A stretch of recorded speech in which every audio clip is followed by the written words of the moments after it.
Welcome in, everybody, to Ballcap Sports and the Fantasy Baseballin Podcast. We are here to talk about the performances we've seen so far in spring training. Some hot, some cold.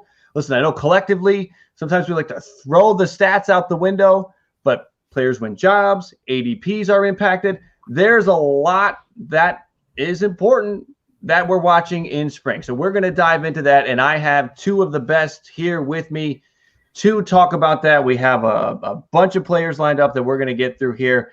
I am joined by Jay and by Corbin. Gentlemen, Jay, I'll start with you first. How are you this evening? I am great. Thanks for having me. I'm glad to be on with you guys today. Look forward to talking some baseball. Should be a good time. Should be fun. I'm enjoying it. Corbin, how are you? Yeah, doing well. I know we brought this in last time, but Gonzaga just won a game, so I'm still monitoring a little bit of some of the college basketball stuff, but yeah, doing well. Let's start out west. This conversation needs to start west because I feel like there's a big story that maybe if you weren't really focused on it, might have passed you by. But Taylor Trammell has made the Mariners roster. Now, it might be in part to the fact that Kyle Lewis is hurt, but Taylor Trammell has made the Mariners. There's been a lot of hype around this prospect over the last couple of years. He's been involved in a lot of trades, the Reds, the Padres, and now the Mariners. Talk to me, Corbin, about what you're expecting from him or what you think we're going to get out of Taylor Trammell. He was, again, a top prospect this spring, 13 for 43, 3 homers, a pair of steals. And his MO is kind of that hit and run. He's got the 55 out of 80 hit grade, the 60 out of 80 run. 2019, the last time he played baseball, he had 20 steals, 10 home runs. What do you expect now of this guy? Should he be drafted? What do you think about Taylor Trammell from a fantasy perspective? Yeah, I think in 15-teamers, he should definitely be drafted. I putting in some TGFBI bids today. He's definitely one of the bids I have thrown in there. He had a hot spring. Being a Mariners fan, I think when they made that trade to acquire Taylor Trammell and Ty France, I felt like that was a good kind of grab, a good kind of buy low. Like you said, just kind of had a rocky,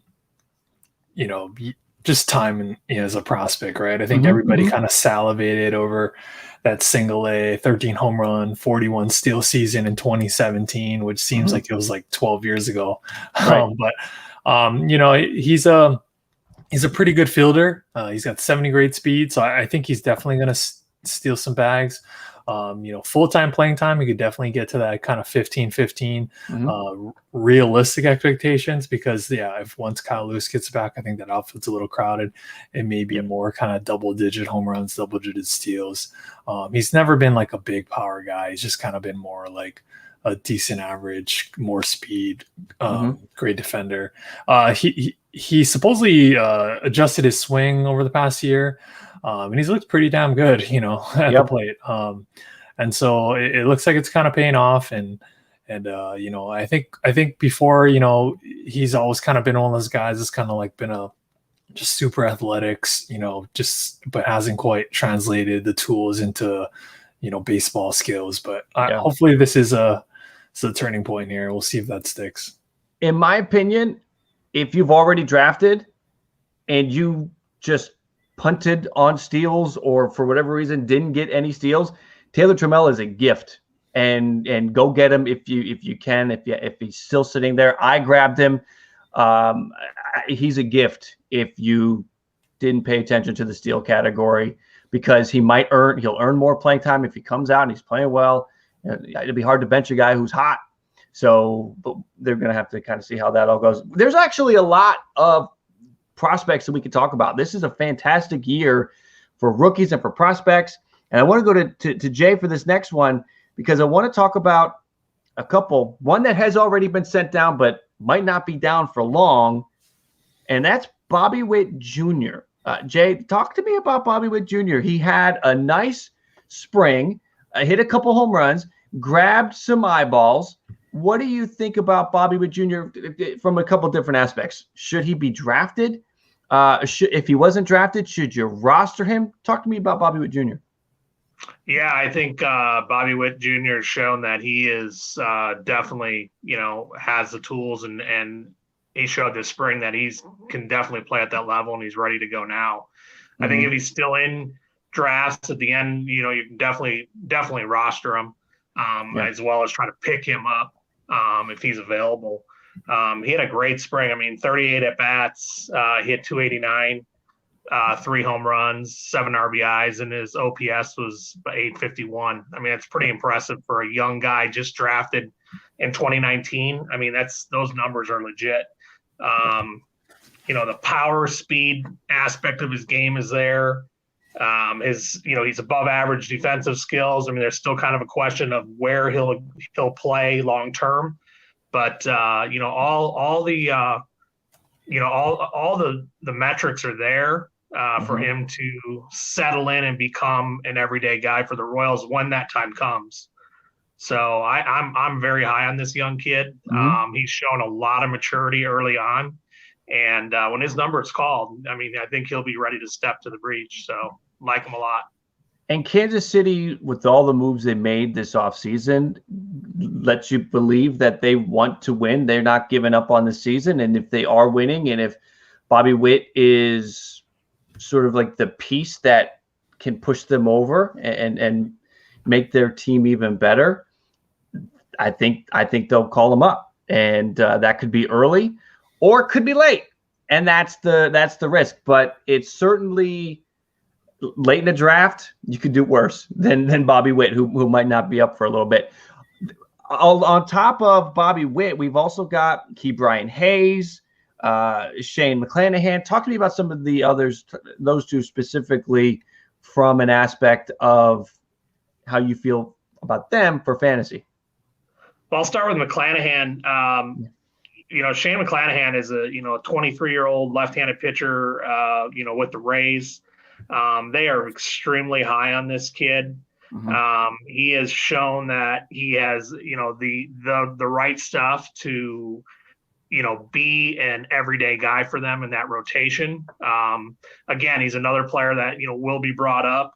He's consistently, his spring, and, it's a very small sample size, but in 3 games, 3 inning pitch, 7 Ks, 0 ERA, and a .33 whip. Averaging 102, miles an hour is, he's been clocked at that on a regular clip, and is really got electric stuff. I mean, this guy is definitely someone you want to pick up, put to the back end of your bench, and hope that his number gets called, because this is going to be a really exciting player to watch long term. Yeah. And Ke'Bryan Hayes? Ke'Bryan Hayes. I mean, this guy is just, he's kind of one of those players that you just are, every time he gets in the box, you're bound to see something exciting happen. And again, another player that will be starting, I'm guessing third base for them. The neat thing about Ke'Bryan Hayes is, the guy's eligible because he only played a month. In 20, he's actually eligible for 21 for Rookie of the Year, which is really interesting. In 46 at-bats, he hit .413 in spring, 1 home run, 8 RBIs, and an OPS of 1.145. I mean, this is a player that's going to hit every day. He's got the right stuff, right tools, pedigree, comes from a great pedigree. He's a great contact type guy. He's going to put up good numbers, and extra base hits. And I'm very, very excited about this guy. I mean, Pittsburgh is, there's not much to talk about, but, you want to talk about a player that's going to be a long-term fixture in that lineup. It's definitely him. Yeah, he definitely gives you a reason to keep an eye on the Pirates this year. If there was no Ke'Bryan Hayes, I don't know if we'd be watching the Pirates, though we are going to talk about another Pirate in just a minute. We'll keep the focus on the kids for a minute, and I want to get both of your opinions on this next guy. That's Bobby Dalbec. So Bobby Dalbec last year comes up and launches 8 home runs over 23 games, 263. Well, let's just jump to the OPS. 959 OPS. That's what he did last year. Small sample size. Now in the spring, we got another small sample size, but it's 7 home runs over 18 games and an OPS over 1,200. Corbin, I want to go to you first. Like, should we be drafting Bobby Dalbec in the first round at this point? What do you think about Bobby Dalbec right now? You know, I think this is where I get caught up in like some of the spring training stuff, right? Like, we know he's got elite power, right? And we know he has elite raw power. But when he debuted in 2020, granted it's a small sample, but you know, he has a 56.5% contact rate. So he's going to struggle with strikeouts. He's going to totally tank your batting average. It's just a matter of when he makes contact. Yeah, the ball's probably going to leave the yard. So I think he's a little bit better for OBP leagues, although his OBP isn't like amazing. It's still better than you know, I think it's like a little over 300. Right.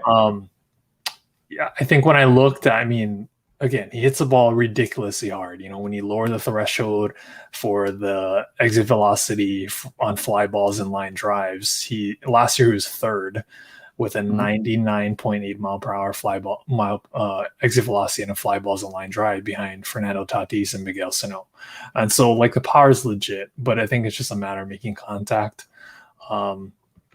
But see, my issue is that his ADP is just rising. Like, his ADP is, I mean, it's not bad, but you're going to have to rely on this guy. Like, I think last time I checked, it was like 250 or 278, you know? So it's like, I mean, it depends what you're going for.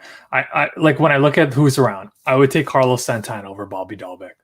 If I needed speed, I would take Colton Wong, right? So I think it's just like, it depends what you want there. You know, I mean, even Kyle Seager a little earlier. So you know, he's got great power, but I can get power later on or anytime I want, you know.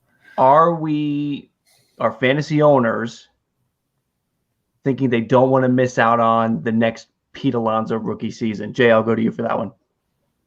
Yeah, I mean, I think people are kind of, you know, they're looking at him in that aspect. Is he going to break out like that? I mean, you know, he hit 2 grand slams in spring, and you know, for a dual eligible position player, I mean, he's not a bad guy to have in your roster, especially if he stays hot going into the season. Now, Alex Cora made a comment that, you know, they see him as their number 9 hitter. Well, if he's going to be their number 9 hitter, he's going to hit some home runs. Yeah. And, you know, they play in that little short porch, and his power will more than play. And, you know, especially if he continues to stay hot coming out of spring, I mean, I can see him jumping out early and being that really hot player that if you take him and you get him, and he could be something that, you know, he could go off early for you for fantasy purposes. To me, that's exciting to grab. Let's stay at the first base position and talk about Josh Bell. So Josh Bell gets traded to Washington. Had a great 2019, the 37 homers, 116 RBI, 936 OPS. Not a great 2020, but you can say that about a lot of players. Josh Bell this spring has been great, hitting 18 hits over 43 at-bats, 6 home runs, 6 walks. The OPS is over 1,400. Josh Bell's tearing the cover off the ball, and he feels good about being there in Washington. He's got a nice lineup hitting around him, at least, you know, his part of the lineup. Talk to me, Jay, real quick about Josh Bell. What are you, I mean, is it 2019 Josh Bell coming back for 2021? I mean, it sure looks like it early on here in the spring. I mean, I think, you know, with him starting and having this type of spring, it's definitely gives you that feel that he's, you know, coming around to that, you know, 19 All-Star season. It does, you know, the fact that he's going to protect Soto in the lineup also gives him that, you know, something that you really want to grab a hold of. I like Josh Bell. I always have. He's a player that you definitely want to try to get if he's available. Yeah. Obviously, there's guys above him, and that, you know, obviously would be, you know, makes sense as well. But I like Josh Bell. Always have. Corbett, thoughts on Josh Bell? Yeah, I think it's a massive upgrade. There's this big group of first basemen in this range of like 130 to 150, and I think it just kind of depends who you want, right? There's like Eric Hosmer around here, there's Rhys Hoskins, there's Josh Bell, and then there's Ryan Mountcastle. So it kind of just depends what you're looking for there. It's a, you know, like I said, it's a massive park upgrade. You know, the Pirates home ballpark ranks like bottom 5 in home run park factors. That's terrible. Yeah. He's another guy that just smacks the ball, right? Ranks 35th in with the average exit velocity of fly ball line drives last year, max exit velocity 21st last year, over 114, and that's pretty damn good. I've been oversaturating on a guy like Rhys Hoskins, so I haven't bought into Josh Bell, but I think he's probably somewhere in between 2019 and 2020. I don't think he's just gonna go on a tear like he did in the first half of 2019, and that's what we can expect for a full year. I think I think like I said, I think him and Hosmer are probably the safest guys there, but Bell's obviously got more power. Yeah, for me, for Bell, I like somewhere between that 17 season and the 19 season. 18 was a little bit of a dip, but I think he can finish somewhere between what he did 17 and 19, kind of somewhere in between there, maybe closer to the 19 production. Now we're going to talk about somebody that is probably being ignored in most drafts. And Corbin, I want to get your thoughts on if we should continue to ignore him or if he has entered sleeper status for drafts that still have to happen. And that's Kevin Newman. Kevin Newman, folks, is 20 for 28. That's a 714 batting average. Now he's got no power. And I think the speed days are behind him, just some injuries and some other things. But is Kevin Newman getting to the point? He's got that shortstop and second base eligibility. Is he becoming a sleeper? Should you take him late, or is this just spring training fodder? Doesn't mean anything. He's going to be hitting 150 by the time we get to the end of April. Any thoughts on Kevin Newman? Should we think that maybe this at least the hit tool is real? Yeah, I saw that kind of floating around on Twitter. Like, that's pretty ridiculous. I mean, obviously, it just seems like a hot streak, spring training. He's not going to tank your batting average. He's always kind of put up solid batting averages, or at least he did in 2019. Yeah. And so, he could get you to maybe he has like little to no power though. So that's kind of the issue. It's like you might get like double digit steals. Maybe like a 260, 270 batting average. Right. I do like players on the Pirates. Like, I do love Colin Moran. I do love Brian Reynolds. I'm not sure I'm shopping in the Kevin Newman department quite yet. Well, here's a thought on Kevin Newman. I don't mean to cut you off, but the power numbers, we're talking about what he could give you with the ball being changed this year to try to bring down the number of home runs. The word is it's not going to impact the guys who already hit the ball 1,000,000 miles an hour and 100 feet over the fence. It's going to impact the guys that barely got stuff out. Those are the guys that are going to go from 10 to 15 home runs to like 5. I wonder if Kevin Newman is in that category where he's going to be one of those guys that, he hit 12 home runs in 2019, probably not going to get to double digits again in the power category. Yeah, really only a deep league guy. You're not going to have NL only and your 12 teamers, 15 teamers. You can cycle him as a bench guy, but it's hard to unless your whole team just ravages with injuries. I can't be super comfortable plugging him into my second base or shortstop spot. Right. But let's talk about one more guy that's hot, and I got to talk about him because he's one of my boys. Vladimir Guerrero Jr. 471 batting average, a 1,300 OPS this spring, 16 for 34, pair of home runs. Now, here's what I do know about the Vlad situation is at the end of the day, he just needs to hit the ball in the air more. He's hitting the ball violently. Exit velocity, it's there. The problem is his launch angle is not what it needs to be, but it's close. So as far as Vladdy goes, I am buying into what he's doing. He's made changes to his swing. He's standing a little bit more upright. He's holding the bat higher. So I believe that Vladdy has made the changes to his mechanics, the offseason conditioning. all of that now, is Vladdy going to hit 40 home runs and hit 320 and have one of the greatest seasons in the history of Blue Jays baseball? I'm not there. But a 30 homer season and a 275 to 300 batting average, and with that lineup, the amount of runs he can drive in, I'm in for a Vladdy Guerrero season. Let me go to you guys.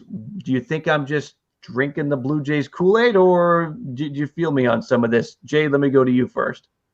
No, I mean, I don't think you're too far out of the realm. I mean, that's definitely possible. I mean, I think that the addition of Springer to the lineup, it helps take some of the pressure off of him, definitely. The moves that they've made and the adjustments that they made in this, swing mechanics and, him getting in better shape should help him, try to maintain, especially being a power hitter where, takes those violent swings. He should definitely stay within that, realm of having those, quality at bats versus just, taking violent swings like he has in the past. Yeah. But then again, look at his dad. His dad did the same thing, and his career speaks for itself. So I don't think you're too far off. Corbin, thoughts on Vladdy? Oh no, yeah. One of my bold predictions that I put out is that Vlad Guerrero Jr. is going to hit 40 plus home runs this year. Okay. I'm buying into. He lost 40 plus pounds in the off season. He noted that he came into camp out of shape last year. He's been working on that. His raw power's there, right? Max exit velo in 2019, first in all the majors. 2020, third. There's a minor note that kind of fits my narrative from spring training. Ryan Bloomfield of Baseball HQ tweeted that Vlad Guerrero Jr. has a 19-degree launch angle. And then Bloomfield noted that Vlad's highest launch angle in any other month was 9 degrees. Small sample. And that's all. That's it. That's what he needs to hit the ball in the air more. Yeah. That's it. I haven't been able to draft him anywhere because it feels like there's always somebody that wants him a little more than I do at that point. Right. But I think he's in for a big season. I hope he's in for a big season and kind of quiets all the ground ball haters. I mean, really, let's be real. Like we and we know this is like when a player goes up to the plate, they're not trying to hit a ground ball, right? like they're trying to make contact and they're trying to hit the ball hard, and that's what Vlad Guerrero Jr. does. And he's still young, he's still going to progress. So I think this might be the year, taking his body seriously, putting an effort in, kind of the behind the scenes things that'll translate. He's motivated. He's a person, right? When you are at your job and you're doing poorly at your job because of whatever reason, right? You're drinking too much, or you're smoking pot, or you're doing whatever you're doing. So you're bad at your job, but you think you can get by.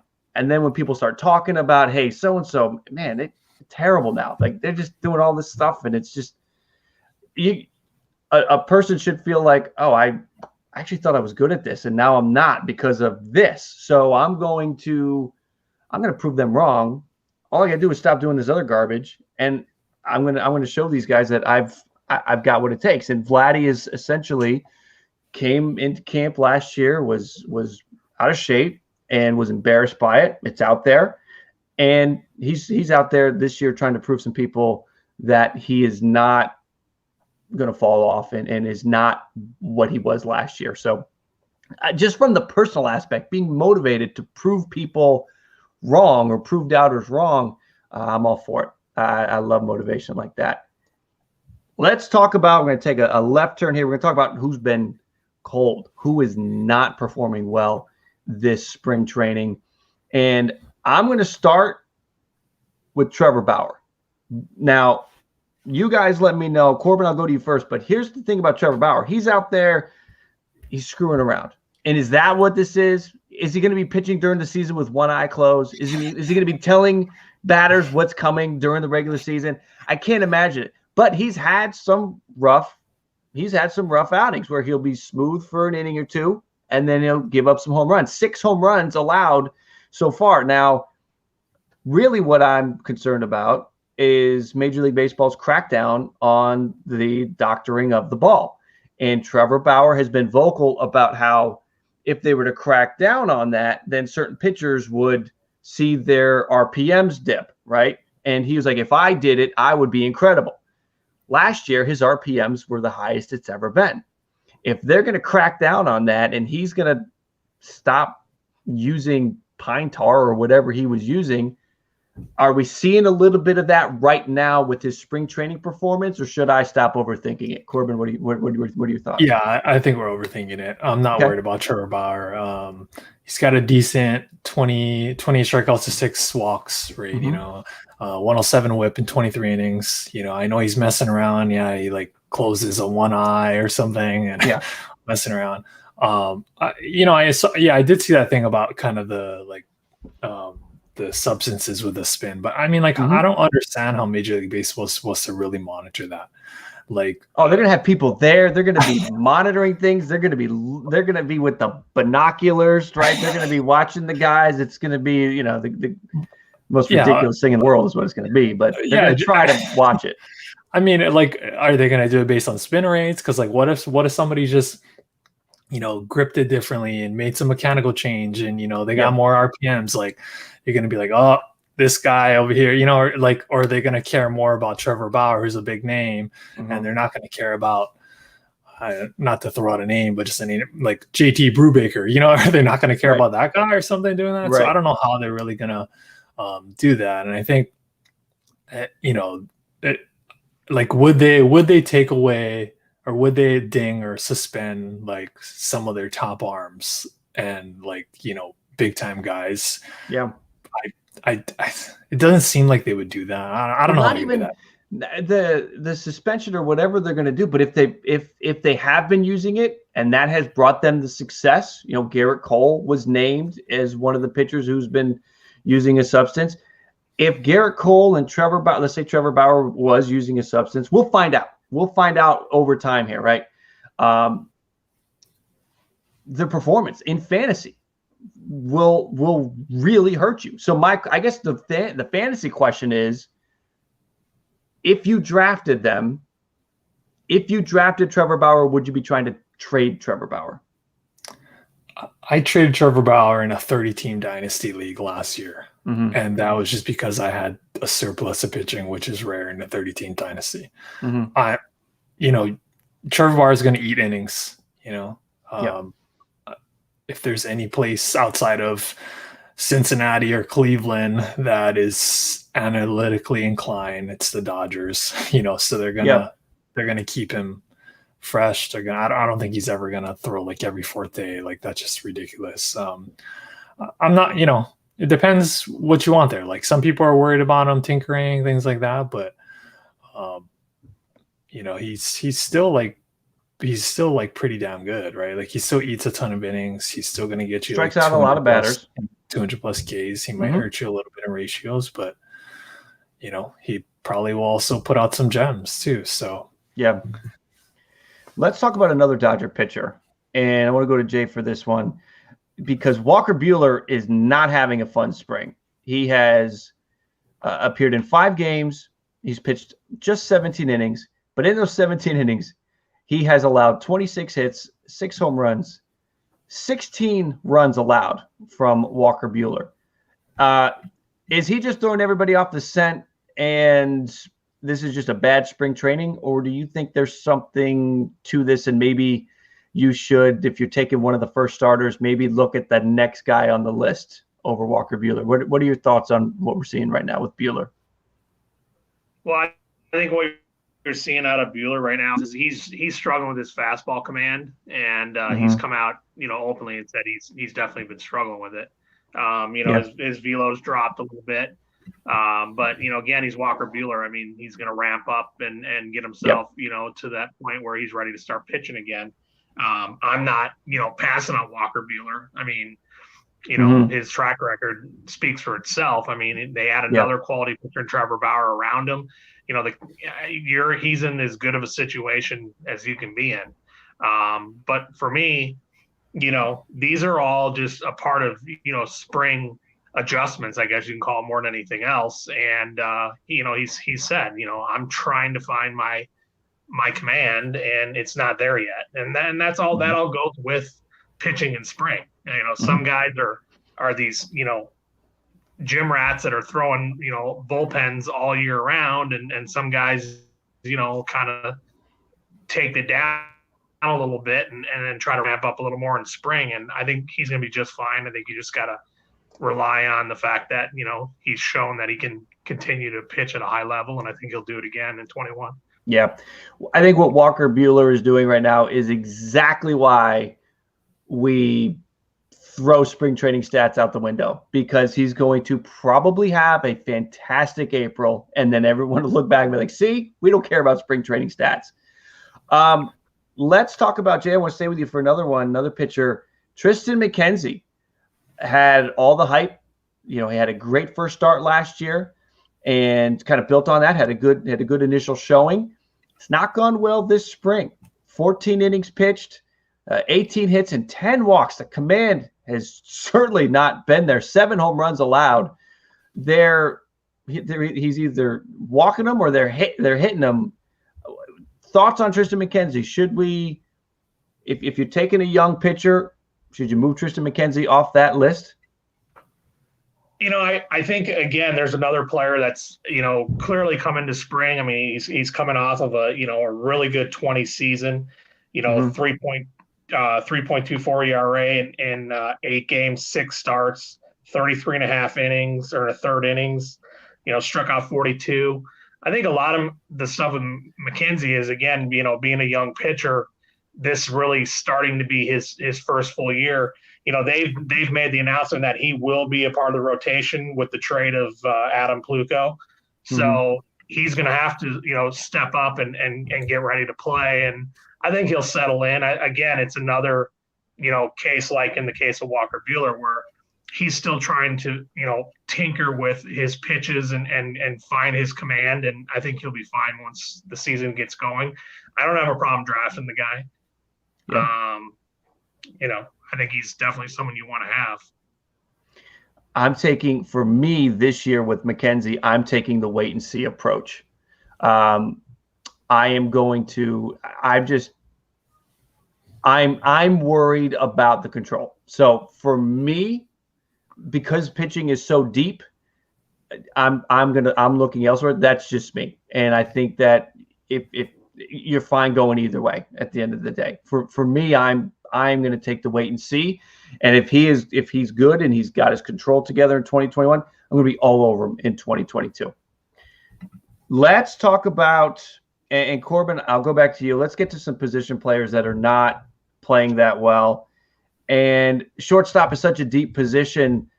So, we'll talk about Javi Baez here real quick, because you got to wonder if Javi Baez is sort of moving out of that tier of shortstops that you want to get relatively early. It's just the inconsistency. He's out here with a 539 OPS, 8 hits in 50 plate appearances. He's just been so up and down in his career. Last year, the 599 OPS over 59 games, but in 2019 was good. 2018 was great, but even in those seasons, you had the streaky points. Are we just seeing more streaky from Javi Baez, or is there something to be concerned about here? Yeah, like you said, shortstop's deep, so he's just not a guy I've been going after. We know the story. Play discipline is shaky with this guy. Somehow he keeps beating the the metrics, right? Like he's got a above 40% chase rate, makes below average contact, 63.8% in 2020, which is over 10% below the league average. Seems to hit 20 to 30 home runs, double-digit steals. And from 2017 to 2019, even with all that terrible play discipline, he hit 282. I think he's one of the guys that he noted that he struggled with kind of the lack of in-game video.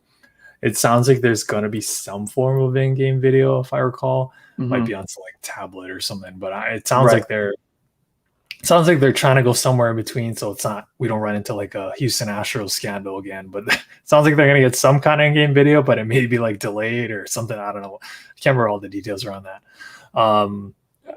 Yeah, I mean, I haven't been targeting him, but he is kind of that rare power, going to give you 12, 15 bags probably.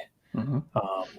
Should be okay batting average wise, but I haven't been going after him, but I don't care about his spring. I only care about what's happening in the season. And so if you believe in him, he'll bounce back. Yeah. Which, all for it. So. Yeah, he's a fascinating case. I feel like Javi Baez is just a fascinating player. One more on the not list here, and I want you both to chime in. I'll go to Jay first, and that is Padres import Hasan Kim. So we don't have a whole lot to go off of because how much do we trust the numbers coming over from the KBO? And that is a deep team. How much is he going to play? What we do have is we have Baseball America's scouting on him. They gave him a 55 out of 80 hitting tool, 55 out of 80 running tool, power 45 out of 80. So maybe don't expect too many home runs. But Jay, just in general, with a player like this, with all the situation that's just happening, the unfamiliarity, the situation with the Padres and how deep they are, thoughts on Hasan Kim? Is he somebody that you're even looking at? Does it depend on how deep the league is? Does it depend on if you've got that MI position? What are your thoughts on Hasan Kim and how you approach him for fantasy? Yeah, for me, I'm kind of taking a wait and see approach with him. I mean, there's not enough there for me to really say, can he play, every day in the MLB? And it seems like they take a little bit longer to kind of adjust. And I think he's one of those players that'll probably, for me, certainly I'm taking the wait and see approach. And like you said, the Padres have so much depth that, he's going to have to come in and really prove himself to show that, he is a legitimate everyday player. And, there's just nothing to go off of. And there's not enough of a sample size to really say, hey, this is a guy you got to go out and have. I mean, I think if you can, if you're in a deep draft and he's there, again, it's a flyer type pick. You can go ahead and grab a player like that. Yeah. Corbin, what are your thoughts on Kim? I'm growing to like Hasan Kim. Figured it would take some time for him to adjust. He's not doing so well in spring. I think they're trying to put him in the outfit a little bit.